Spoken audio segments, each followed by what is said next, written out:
I'm Мэри Пэт Фишер. I'm living in Gobind Sadan outside New Delhi, a very special spiritual community. But I didn't grow up here. I grew up in the United States. I'm 80 years old now and still enjoying life so much.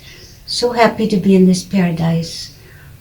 As I was growing up in the United States, I had a very strong feeling that the kind of people I lived with are all the same. They're all good people, white, middle class, Protestant, Christians. We were all sort of that type of person, somewhat educated. But I had a very strong feeling that we were just a very small portion of humanity, that there was so much more richness in all of life than we were experiencing. But I was a child and there was nothing you could do to break out of that mold. But when I was 30 years old, after I had married and had 3 children, I had to have an operation. I was in the hospital, and the day after the operation, I got a very high fever. I took my temperature, it was very, very high, but there were no nurses available. They were too busy. They were busy with other patients. I told them, my temperature is very high. They said, there are no doctors available, there's nothing we can do, we don't have any permission to do anything for you. So they closed the curtain around my bed in the hospital and they turned off my call light. So I was alone in this hospital room. What to do? So I had grown up with some feelings about nature and about something being missing in life. I used to sit in an empty church waiting for something to happen. I used to sit in a tree waiting for something. I never knew what I was waiting for, but I didn't have any spiritual experience per se. So there I was in the hospital room thinking I might be dying. So I thought the thing to do is to get very quiet so the body can try to heal itself. And I also started praying.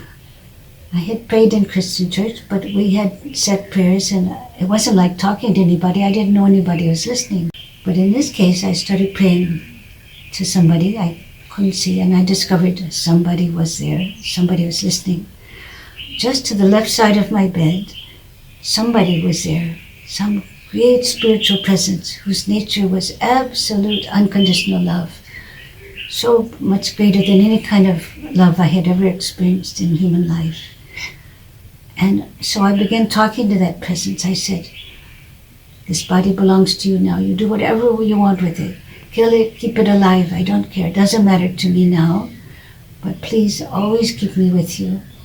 Please allow me to serve you. But please don't take me away from my children. So for hours I was just alone with that presence, absolute unconditional love, filling the whole room. Finally doctors came and such, and as you can see, I didn't die. But of course I couldn't forget, and for 17 years, that one who I didn't know who it was, I thought, it can't be God, I'm not important, it's something else. That one was speaking to me from inside, saying, go here, go there, say this, keep quiet, meet that person. So for 17 years I was under the guidance of this invisible being, until at last in 1990 I was called. I had a global spiritual radio program about environmental solutions, and I was also a writer about all religions, writing textbooks about all religions. And a friend said, a great teacher is coming from India and you might like to interview him for your radio program. So with great difficulty, I drove to the place across a bridge which was being destroyed as I drove over it in hot July weather, terrible noise, terrible traffic. I finally got across the bridge and I sat down in this house where this saint was staying with devotees. They put out one chair for me and one chair for him, and I had all my recording equipment, everything, sat there waiting for the person to come. Then when he walked into the room, I sat on the floor. I couldn't possibly sit next to him. His aura was so strong, his presence was so fantastic, so much absolute unconditional love. And so I took his interview sitting on the floor and holding the microphone up, And then when he finished, he invited me to come to India as his guest. And I came, and of course it was my teacher, Baba Virsa Singh, who's the leader of this community. And I've been here ever since, and I feel like I'm living in paradise. So grateful to be here. And everybody's welcome, you're all welcome to come. It's a very extraordinary place. God bless you all.